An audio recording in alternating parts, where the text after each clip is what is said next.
नमस्कार मेरे प्यारे साथियों।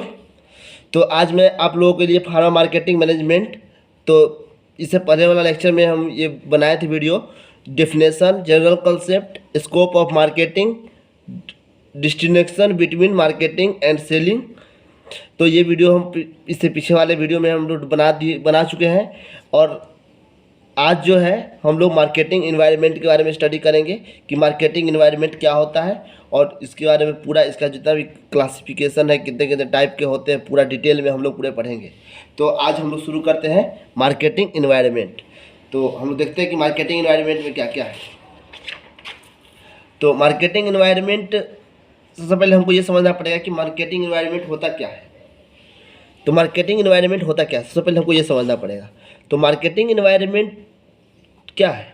Marketing environment includes mix up between internal and external factor.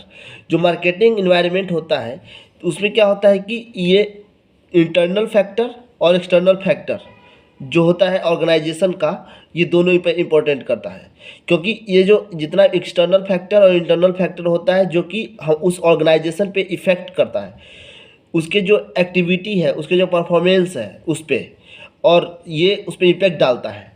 तो ये जो मिक्सअप होता है, ये दोनों मिक्स तरह से काम करता है। तो ये दो फैक्टर होता है, एक इंटरनल और एक्सटर्नल, जो क्या करता है उस ऑर्गेनाइजेशन पे इफेक्ट करता है।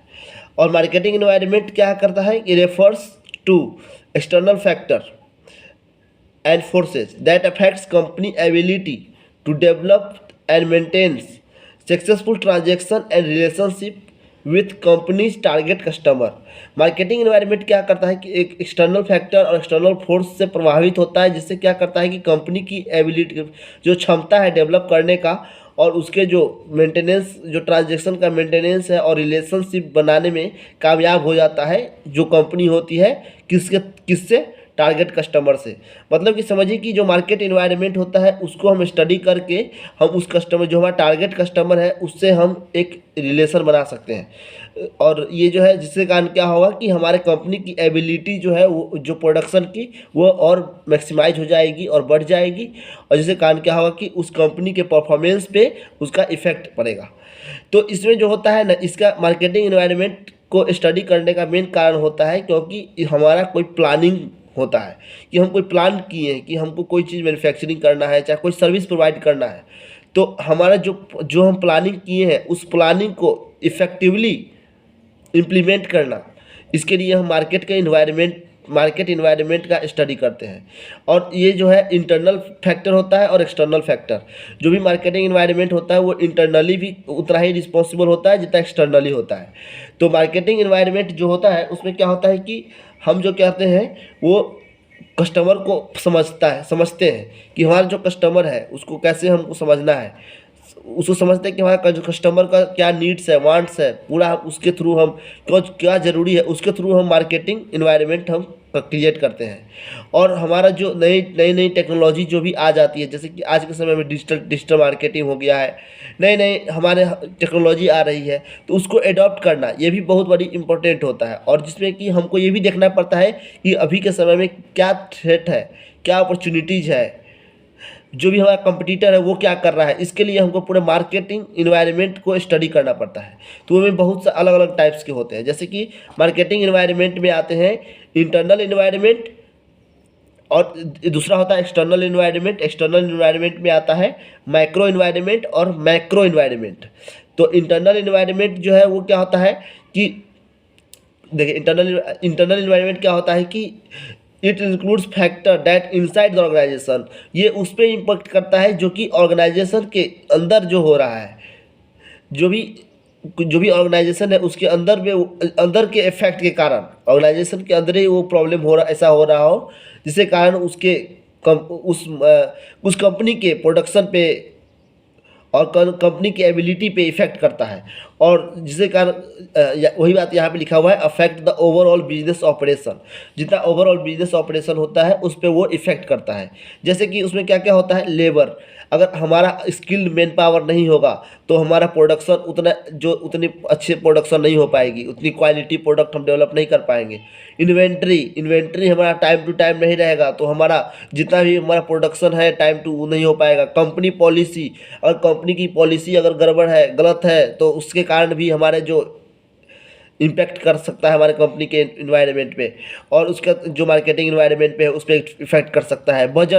बजट है वो भी उस इफेक्ट कर सकता है मार्केटिंग इन्वायरमेंट पे। लॉजिस्टिक, कैपिटल, एसेट्स, ये सब इसका इंटरनल फैक्टर है, ये कंपनी के अंदर ऑर्गेनाइजेशन के। और जो भी ये होता है इसको हम क्या कर सकते हैं, इसको हम रिसॉल्व कर सकते हैं। इसको हम जो भी इंटरनल फैक्टर होता है उसको हम ईजिली कंट्रोल कर सकते हैं। अब आते हैं हम लोग माइक्रो इन्वायरमेंट। तो हम लोग समझते हैं कि माइक्रो इन्वायरमेंट क्या होता है। तो माइक्रो इन्वायरमेंट को समझने के लिए हमको ये समझना पड़ेगा कि माइक्रो मतलब क्या होता है। माइक्रो मतलब क्या होता है, छोटा। यहाँ पे मैक्रो मतलब क्या हो जाएगा, बड़ा। यहाँ पे MICRO है और मैक्रो में होता है MACRO, मैक्रो। तो माइक्रो इन्वायरमेंट क्या है कि जो छोटा इन्वायरमेंट है, ये क्या करता है, जो ये होता है ये उस फैक्टर से इन्फ्लुएंस करता है। ये consist of those factor that influence marketing activity directly. ये क्या करता है कि हमारा जो मार्केटिंग एक्टिविटी है उसको डायरेक्टली ये इफेक्ट करता है। और ये क्या है also known as controllable environment. Controllable मतलब कि इसको क्या कहते हैं, कंट्रोलेबल मतलब कि कंट्रोल कर सकते हैं, इसको भी हम कंट्रोल कर सकते हैं जो माइक्रो इन्वायरमेंट होता है। तो माइक्रो इन्वायरमेंट में क्या क्या आता है, तो देखते हैं कि माइक्रो इन्वायरमेंट में element of micro environment, customer, competition, supplier, organisation, market, intermediary. ये इसका जो है 5 पॉइंट है, जिसको हम इजीली हमको अगर लर्न करना पड़ेगा कि क्या इसका है माइक्रो इन्वायरमेंट का कौन कौन सा पॉइंट है जो इफेक्ट करता है। तो उसके लिए हमको सीधे हम समझे ये चीज़ याद कर लेना है हमको, कॉस्मिक। अगर हम कॉस्मिक याद कर लेते हैं तो समझिए कि हमको इसको याद कर लेंगे। जैसे सी से क्या हो जाएगा, सी से हो जाएगा कस्टमर, ओ से ऑर्गेनाइजेशन, एस से सप्लायर, एम से मार्केट, आई से इमीडिएटरी, सी से कंपटीटर। तो इस तरीक़ा से हम इसको लर्न कर सकते हैं इजीली। तो हमको ये याद रखना है इसमें कि क्या है कॉस्मिक याद रखेंगे तो हमको ये पता चल जाएगा कि हमारा जो कौन से इफेक्ट कर रहा है माइक्रो इन्वायरमेंट पे, कौन से इफेक्ट कर रहा है, कौन कौन से फैक्टर है, कौन कौन से एलिमेंट है, तो हमको पता चल जाएगा। अब आगे स्टडी करते हैं कि ये जो भी एलिमेंट है, जो भी इफेक्ट कर रहा है, वो कैसे इफेक्ट कर रहा है उस पर, उसके बारे में स्टडी करते हैं। तो कस्टमर क्या है कि कस्टमर सबसे इंपॉर्टेंट है, root cause for the marketing failure of the product and services. जो मेन कारण होता है मार्केटिंग फेलियर का वो होता है क्या, कस्टमर। क्योंकि हम कस्टमर को समझ नहीं पाते हैं अच्छे से कि हमारा कस्टमर क्या चाह रहा है, उसके नीड्स, उसके वांट जो है उसको हम सेटिस्फाइड नहीं कर पाते हैं, जिसके कारण हमारा क्या होता है कि हमारा मार्केटिंग फेलियर हो जाता है। Some such factor are mentioned, मतलब कि कुछ फैक्टर है जैसे कि identifying the right customer in term of the need to be satisfied. मतलब क्या है कि हमको आइडेंटिफाई करना है राइट कस्टमर को और उसको सेटिस्फाई करना। देयर परचेजिंग पावर, उसके परचेजिंग पावर कितना है कि मतलब वो परचेज कितना कर रहा है प्रोडक्ट। बाइंग बिहेवियर क्या है उसका, उसको हमको स्टडी करना पड़ता है कस्टमर का। ब्रांड स्विचिंग बिहेवियर कि वो कौन से, अगर कुछ कस्टमर ऐसे होते हैं जो कि एक पर्टिकुलर ब्रांड पे फोकस करते हैं कि नहीं हमको इस ब्रांड का ही चाहिए। जैसे मान लीजिए कोई भी दवा है, कोई सिप्ला कंपनी का हो सकता है, मैनकाइंड का हो सकता है, सन फार्मा का हो सकता है। तो कुछ जो होता है जो एक ही अधिकार लेना चाहता है। जैसे मान लीजिए कोई भी आप कपड़ा है, उसका एक पर्टिकुलर ब्रांड का कपड़ा पहनना चाहता है, लेकिन कुछ कस्टमर ऐसा होता है कि वो स्विच करते रहता है कि कुछ दिन मान लीजिए कि पीटर इंग्लैंड का पहन लेगा, कुछ दिन स्पार्की का होता है वो पहन लेगा। तो मतलब कि वो स्विच करते रहता है। तो यही यहाँ पे है कि ब्रांड स्विचिंग बिहेवियर, कि वो कैसे स्विच कर रहा है, उसका बिहेवियर कैसा है कि वो एक ही ब्रांड पे रहता है टिका हुआ, कि वो स्विच करके एक से दूसरे ब्रांड पे भाग रहा है। ये भी स्टडी करना होता है इसमें। तो ये सब क्या होता है, माइक्रो इन्वायरमेंट। अब आगे आते हैं कंपटीटर। तो हमको यहाँ पे कंपटीटर को देखना पड़ता है, क्योंकि अब जैसे कि कोई भी एक फर्म है, उसमें क्या होता है कि अलग अलग टाइप्स का प्रोडक्ट ऑफर करते हैं, और जिसके कारण क्या होता है कि वो एंट्री और एग्जिट बैरियर क्रिएट कर लेते हैं। तो हमको ये कंपटीटर को स्टडी करना पड़ेगा कि कंपटीटर एक ही प्रोडक्ट अलग अलग कंपनी प्रोवाइड कर रही है तो वो कैसे कर पा रही है, कौन सी क्वालिटी दे रही है, उससे हमको अच्छी प्रोडक्ट देना है और उससे अच्छी हमको मार्केट करना है। तो जिसके कारण क्या होता है कि हमको कंपटीटर का भी स्टडी करना पड़ता है, क्योंकि कंपटीटर क्या सप्लाई कर रहा है और जो कंपटीटर कर रहा है वही हम भी करेंगे तो उतना ज़्यादा अच्छा नहीं होगा, क्योंकि मार्केटिंग फेलियर हो सकता है उससे, क्योंकि वो प्रोडक्ट तो उसको वो कंपनी दे ही रही है, उससे हमको बेस्ट देना है, इसीलिए हमको कंपटीटर का भी एनालिसिस करना पड़ता है। अब आगे आते हैं सप्लायर।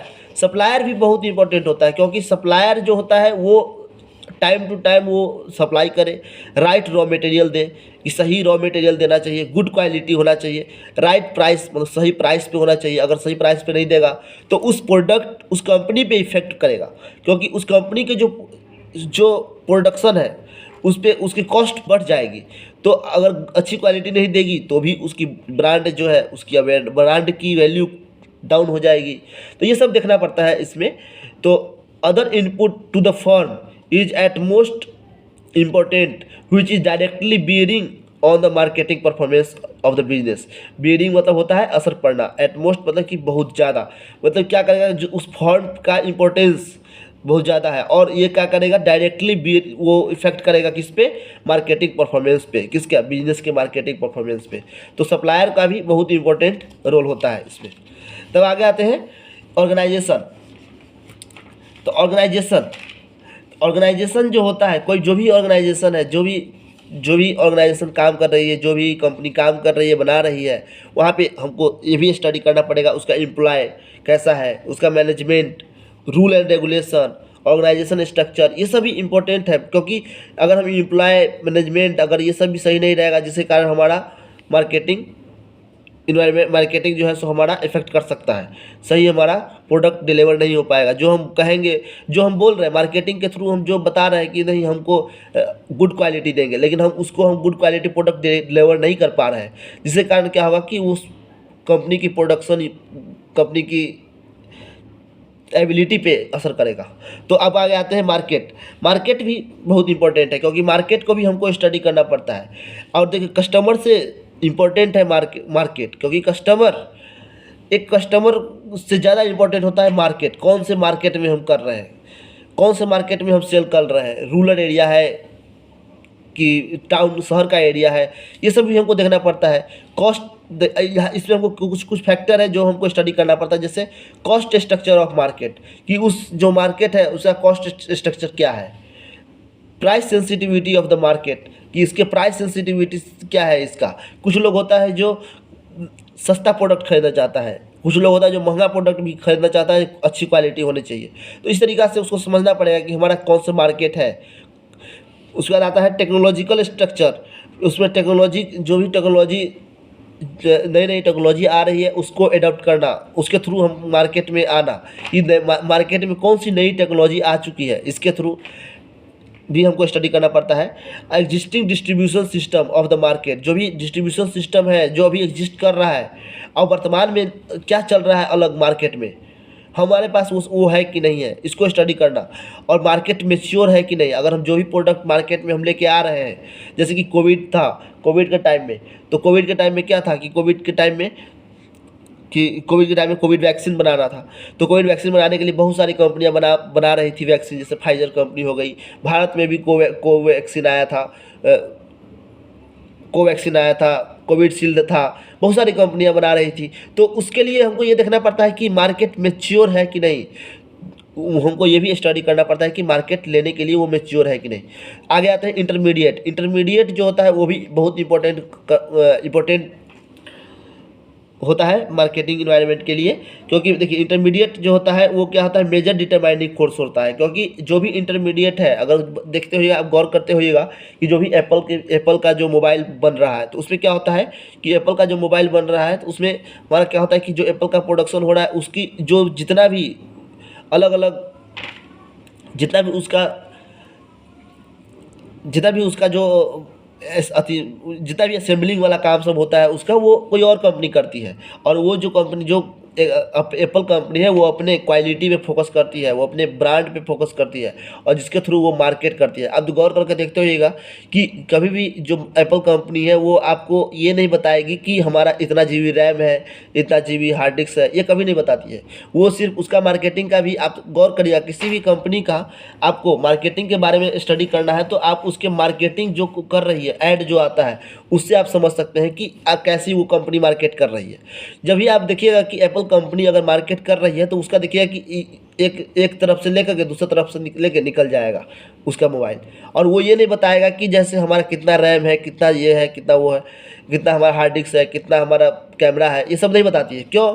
क्योंकि वो अपने ब्रांड पे फोकस करती है, वो अपने ब्रांड को, वो अपने क्वालिटी को मेंटेन करके रखी हुई है, और ये होता है क्वालिटी। और वो हाई कॉस्ट में भी वो सेल करके बाहर से मार्केट से बाहर हो जाती है। जब तक नए कंपटीटर आता है तब तक वो मार्केट से बाहर होकर के फिर नया लॉन्च कर देती है। तो ये अपना एक यूनिक पैटर्न है जो कि वो स्टडी करना। ऐसे ही बहुत सारी कंपनियाँ, बहुत सारी दवाई की कंपनी भी है, बहुत सारी दवा की कंपनी भी है, वो भी एक ब्रांड पे फोकस करती है कि वो अपने ब्रांड पे फोकस करती है, नई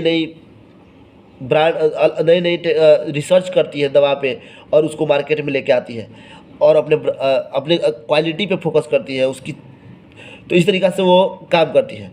तो अब आगे आते हैं, तो ये इसका कौन सा होता है? Middle man. तो मिडिल मैन जो होता है, जो इम्पैक्ट, जो भी इंटरमीडिएट होता है वो बहुत इम्पैक्ट करता है, क्योंकि अगर मान लीजिए जो जिससे हम असेंबल करवा रहे हैं, चाहे जिससे हम, जैसे बहुत सारी दवा कंपनी में देखते हुए है कि जो भी बहुत सारे, जैसे कि आपका दवा कंपनी में हो गया, जैसे मैनकाइंड फार्मा है, मैनकाइंड फार्मा हो गया, सिप्ला फार्मा हो गया, ये सब क्या करती है? मार्केटिंग करती है, और मार्केटिंग कंपनी है, ये सब मार्केट कर रही है दवा का, और ये बनवा रही है किसी और कंपनी से। इसका जितना भी दवा बना रहा है, जितना भी प्रोडक्शन हो रहा है, वो दूसरी कंपनी बना रही है, और उसको वो बना करके, और इसकी अपनी ब्रांड, उसकी अपनी कंपनी की लोगो लगा करके, और वो अपने कंपनी को, अपने प्रोडक्ट को वो मार्केट करती है।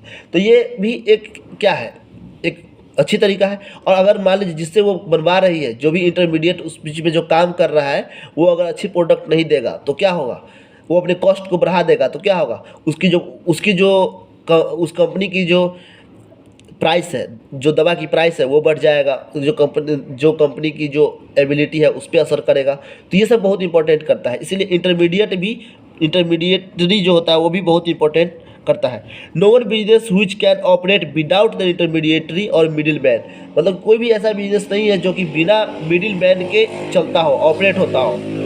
हर कंपनी में एक न एक मिडिल मैन होता है जो कि वो उसके बीच में एक बैकबोन की तरह काम करता है।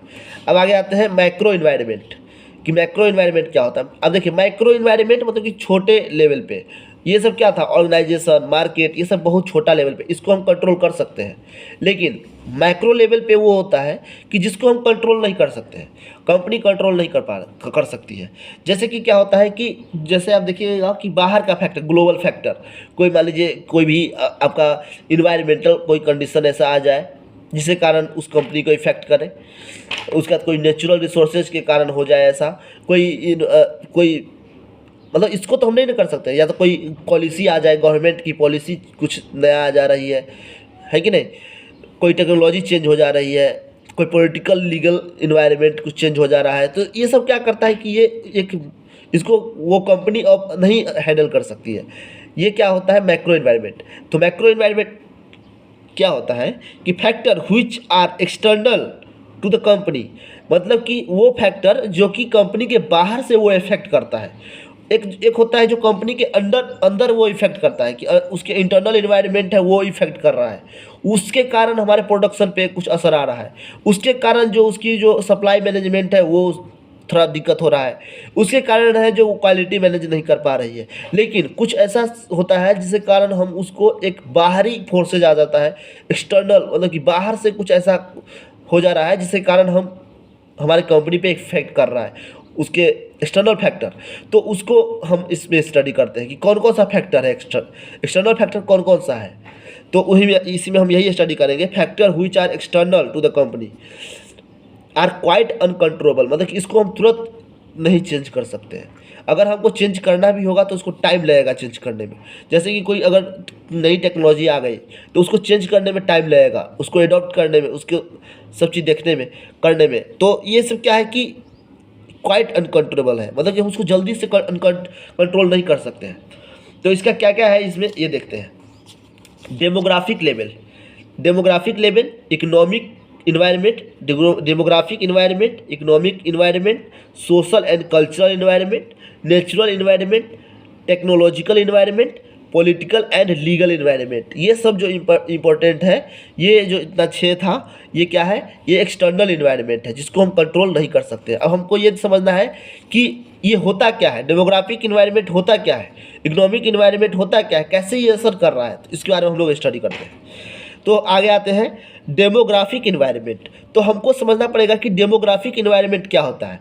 तो डेमोग्राफिक इन्वायरमेंट हुआ ये कि अगर कोई भी, हमको वहाँ पे क्या करना पड़ता है, स्टडी करना पड़ता है कि उसकी पॉपुलेशन एंड इट्स डिस्ट्रीब्यूशन, कि उसकी पॉपुलेशन कितना है, इसका डिस्ट्रीब्यूशन कितना है, इसको हमको स्टडी करते हैं। क्योंकि आप देखिए, जब भी डेमोग्राफिक लेवल, मतलब कि उसको डेमोग्राफिक कर दीजिए, मतलब कि उसको एक एक छोटा छोटा लेवल में, छोटे छोटे सेगमेंट में बांट दीजिए, एक एरिया में बांट दीजिए। जैसे कि एक छोटा एरिया से लेकर के वो कौन से डिस्ट्रिक्ट में है, फिर कौन से स्टेट में है, फिर कौन से देश कंट्री में है, फिर कौन से, मतलब है कि नहीं, कौन सा उसका इन्वायरमेंट है, उसका एजुकेशनल क्वालिफिकेशन क्या है, उसको एज ग्रुप में बांट करके हम उसको स्टडी कर सकते हैं कि इसका इन्वायरमेंट कैसा है, उसका कल्चर, इससे हमको ये पता चलेगा कि इसका बिहेवियर कैसा है, कैसे है, कितना डेथ रेशियो है, कितना, वही है, यही सब हमको इसमें स्टडी करना पड़ता है। जैसे देखिए, rate of growth and birth and death, gender ratio, age group, education level, occupation, religious background. हमको देखिए कि यहाँ पे डेमोग्राफिक इन्वायरमेंट हमको इसलिए स्टडी करना पड़ता है कि अगर मान लीजिए कोई, जैसे यहाँ पे रिलीजियस बैकग्राउंड है, अगर मान लीजिए कि कोई भी रिलीजियस बैकग्राउंड में देखिएगा कि जो बहुत अलग अलग जगह पे अलग अलग कल्चर है। हमारे भारत में ही गौर करके देखिएगा कि अलग, जैसे कि बिहार में जाइएगा तो अब देखिएगा वहाँ पे छठ मनाया जाता है, छठ का कल्चर है। और यही आप फिर बिहार यूपी में, लेकिन फिर इधर साउथ में जाइएगा तो इधर पे फिर दूसरा कल्चर है, इस तरफ जाइएगा तो फिर अलग कल्चर है। तो मतलब कि अलग अलग जगह पे अलग अलग कल्चर है, अलग अलग रिलीजियस है, अलग अलग रिलीजन के लोग रहते हैं हमारे भारत में। मतलब कि हर तरह के लोग रहते हैं। तो हमको यहाँ पे ये स्टडी करना पड़ता है कि कौन सी जगह पे कैसे लोग रहते हैं, मतलब कि उसका डेथ रेशियो क्या है, उसका बर्थ रेशियो क्या है, इसका पॉपुलेशन कितना है, यहाँ पे यूथ कितना है। आज भारत को यूथ बोला जाता है कि यूथ, मतलब यहाँ पे सबसे ज़्यादा यूथ लोग हैं, युवा लोग हैं। तो आज इसके लिए हमारे भारत का एक बहुत बड़ा इम्पोर्टेंट है कि हमारे जो, मतलब कि आगे बढ़ने की क्षमता बहुत ज़्यादा है, क्योंकि हमारे पास यूथ है। और युवा जो है, युवा शक्ति, यही सबसे इम्पोर्टेंट होता है। बहुत सारे देश में युवा की कमी हो गई है। चलिए आगे देखते हैं। तो हमको यहाँ पे ये स्टडी करना पड़ता है जेंडर रेशियो, कि मेल कितना है, फीमेल कितना है, क्या है, एज ग्रुप कितना है, कितने से कितने एज ग्रुप के लोग रह रहे हैं, एजुकेशन लेवल क्या है, कि उस एरिया में एजुकेटेड लोग हैं कि अनएजुकेटेड लोग हैं, कितना है, ऑक्यूपेशन कितना है, उसकी इनकम कितना है, ये सब स्टडी करते हैं एक डेमोग्राफिक लेवल पे। तो इसको हम बोलते हैं डेमोग्राफिक इन्वायरमेंट, इसमें यही होता है। आगे आते हैं इकोनॉमिक इन्वायरमेंट। तो इकोनॉमिक इन्वायरमेंट में हमको ये समझना पड़ेगा कि इकोनॉमिक इन्वायरमेंट में हमको ये स्टडी करना पड़ेगा कि purchasing capacity of their customer, कि उसका इकोनॉमिक क्या कंडीशन क्या है, जो कस्टमर है उसका इकोनॉमिक कंडीशन क्या है, वो परचेजिंग पावर क्या है, depend on factor such that income. मतलब कि ये जो इकोनॉमिक फैक्टर इन्वायरमेंट होता है वो डिपेंड करता है किस पे, इनकम, उसका इनकम कितना है, सेविंग, वो सेव कितना कर रहा है, बचा कितना रहा है रुपए, इसका इन्फ्लेशन, कि महंगाई कितना बढ़ रहा है, उस वहाँ पे महंगाई कितने दर से बढ़ रही है, एबिलिटी ऑफ क्रेडिट, उसके पास क्रेडिट कार्ड है कि नहीं, क्रेडिट मतलब कि वो क्या एबिलिटी है कि क्रेडिट कर पा रहा है, इस सब के बारे में हम पूरा स्टडी करते हैं इसमें। और जीडीपी क्या है, इंटरेस्ट रेट क्या है, ये सब हमको पूरा स्टडी करना पड़ता है, उसी को बोलते हैं इकोनॉमिक इन्वायरमेंट। अब आगे आता है social and cultural environment. Social and cultural environment होता है जिसमें हम ये स्टडी करते हैं कि उसका कल्चरल क्या है, क्या कल्चर है, उसका कैसा कल्चर है, सोशल क्लास कितना है, कैसा है, ट्रेडिशनल कैसा है, ट्रेडिशन कैसा है, कि कोई पुरानी सभ्यता का लोग है कि नया टेक्नोलॉजी को वो एडॉप्ट कर रहा है, पा रहा है कि नहीं, कि नहीं नए जो टेक्नोलॉजी आ रही है उससे अवेयर है कि नहीं, ये सब, उसकी वैल्यू क्या है, और लाइफ स्टाइल कैसा है उसका, इस सब को देख करके उस सोसाइटी में, जिस सोसाइटी में हम जा कर के मार्केटिंग, जिस सोसाइटी में हम प्रोडक्ट सेल कर रहे हैं, सर्विस प्रोवाइड कर रहे हैं, उसके हमको स्टडी करना पड़ता है मार्केटिंग में। अब आगे आते हैं नेचुरल इन्वायरमेंट। अब नेचुरल इन्वायरमेंट क्या होता है कि अब जैसे नेचुरल इन्वायरमेंट में हो गया कि natural resources, ecological, climate condition in the state and country where the company operate.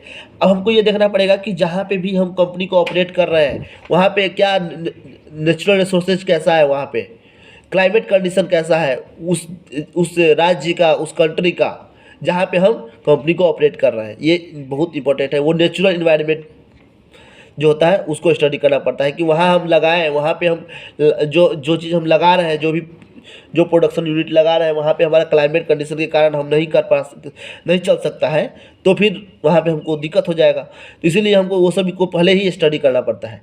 Availability of raw material, वहाँ पे रॉ मटेरियल है कि नहीं है, कोल, ऑयल, मिनरल्स, वाटर एक्सेट्रा, मतलब कि ये सबको हमको स्टडी करना पड़ता है कि अगर मान लीजिए हमको जैसे कि उधर अरब कंट्री सब है, वहाँ पे ऑयल ज़्यादा है, वही तो वहाँ पे हम ऑयल का फैक्ट्री लगाएंगे, वहाँ पे भी हम ऑयल को वहाँ से रिसोर्स करेंगे। अगर मान लीजिए ऐसी जगह पे हम लगा लें जहाँ पे हमको ऑयल है ही नहीं, तो फिर हमको बेकार हो गया ना, हमारा जो इन्वेस्टमेंट है वो बेकार हो जाएगा। तो इसलिए हमको स्टडी करना पड़ता है। इन्वायरमेंटल पॉल्यूशन, जो वहाँ का पॉल्यूशन लेवल कितना है, वाइल्ड लाइफ प्रोटेक्शन, इस सब को हमको पूरा स्टडी करना पड़ता है। Availability and cost of energy, वहाँ पे क्या अवेलेबिलिटी है, कॉस्ट ऑफ एनर्जी क्या है, इस सब को हमको पूरा स्टडी करना पड़ता है। ये सब नेचुरल है, ये सब क्या है, नेचुरल इन्वायरमेंट में आता है। टेक्नोलॉजिकल इन्वायरमेंट, टेक्नोलॉजिकल इन्वायरमेंट क्या होता है कि टेक्नोलॉजिकल इन्वायरमेंट में हो गया कि new emerging technology changes influence, मतलब कि नई नई जो टेक्नोलॉजी आ रही है, जो इमर्जिंग जो टेक्नोलॉजी है वो क्या कर रहा है, वो चेंज कर रहा है, चेंजेज को इन्फ्लुएंस कर रहा है। मतलब कि वो देख रहे हैं अभी रिवोल्यूशन आ रहा है। जैसे कि आजकल क्या है कि टेक्नोलॉजी आ रही है, पूरा नई टेक्नोलॉजी। अब जैसे कि हम कोई भी चीज़ कर रहे हैं, आज हम लोग स्टडी ऑनलाइन कर रहे हैं, आज हम ऑनलाइन सारा शॉपिंग कर पा रहे हैं, हम ऑनलाइन हम हर चीज़ देख सकते हैं, ऑनलाइन हम पूरा, मतलब कि कुछ भी आज के समय में अवेलेबल है कि नहीं। अगर हमको ओला हो गया, उबर हो गया, फूड मंगवा सकते हैं ऑनलाइन। मतलब ये सब क्या है, ये सब टेक्नोलॉजी है। और टेक्नोलॉजी के कारण क्या आ रहा है, एक रिवोल्यूशन आ रहा है। तो वही यहाँ पे बताया जा रहा है कि technological has revolutionised and production process, use of new raw material and logistic.